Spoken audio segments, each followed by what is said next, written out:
Thom Hartmann here on the news. You need to know this. Republicans are thrilled that Detroit has filed for bankruptcy because for the GOP, the fall of Detroit is a talking point gold mine. Over the past year, the American public has started to wake up about the total failure of austerity, both here in the United States and across the Atlantic in Europe.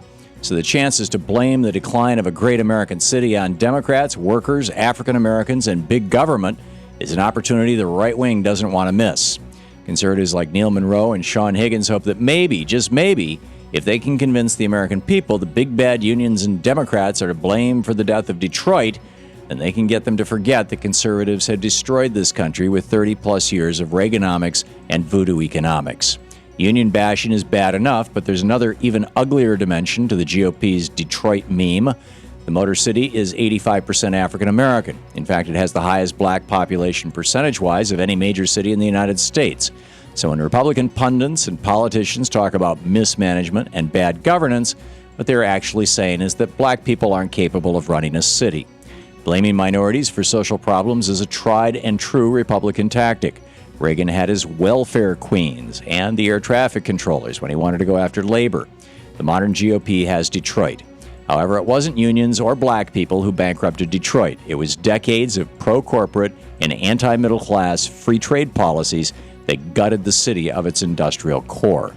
Over the next few weeks, you'll hear a lot of hand-wringing from conservatives in the media about how Detroit is a sign of things to come and how this is what happens when you give Democrats, workers, and disorganized people, that's right-wing doublespeak for African Americans, control of a big city.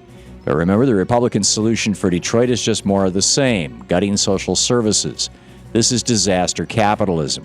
It's an opportunity for wealthy white speculators to experiment with all of their austerity dreams.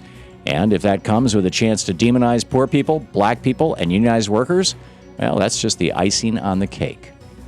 In Screwed News, in today's Green Report, the operator of Japan's crippled Fukushima nuclear power plant admitted for the first time today that radioactive contaminated groundwater from the plant has leaked out into the ocean. Earlier this month, TEPCO, the operator of the Daiichi nuclear power plant in Fukushima, said that groundwater samples taken at the crippled plant showed very high levels of cesium-134, a cancer-causing radioactive element. Despite those readings, TEPCO had maintained that the toxic groundwater was likely contained to the immediate area and had not spread. TEPCO's startling admission comes just a day after the Japanese people went to the polls and handed Prime Minister Shinzo Abe's pro-nuclear party a large victory in Japan's upper house. But in light of this new information, let's hope that the Japanese government finally wakes up and realizes that their people and the world can't afford another nuclear disaster. The time to end nuclear power is now. In the best of the rest of the news, on Friday, a federal judge stepped in and ordered Ohio state officials to recognize a gay marriage performed in Maryland the week before. This will allow for the men who sued to be listed as married on the terminally ill husband's death certificate.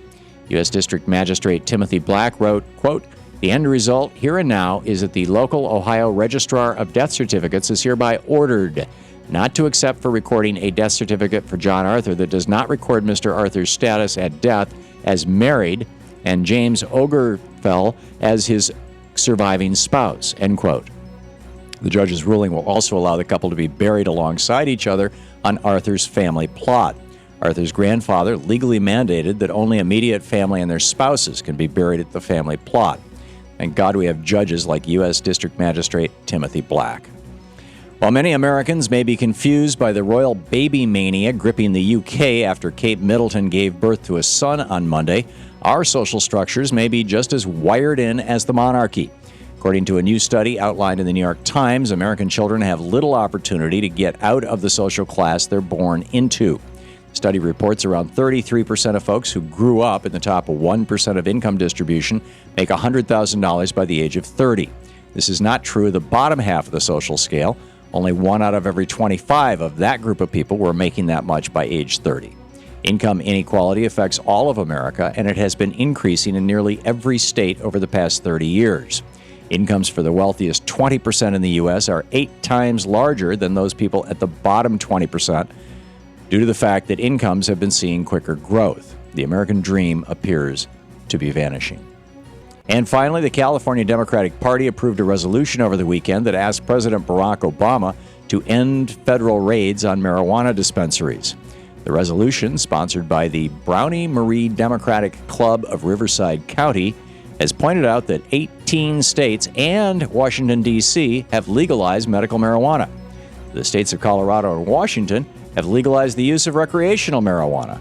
The club also cited the overwhelming numbers of ethnic minorities incarcerated over marijuana. This group is simply asking President Obama to order the feds to honor state laws. You know, the 10th Amendment? It's time to let the states experiment with the decriminalization of pot. It's not the boogeyman. Get out the chips. And that's the way it is today, Tuesday, July 23rd, 2013. I'm Thom Hartmann on the news.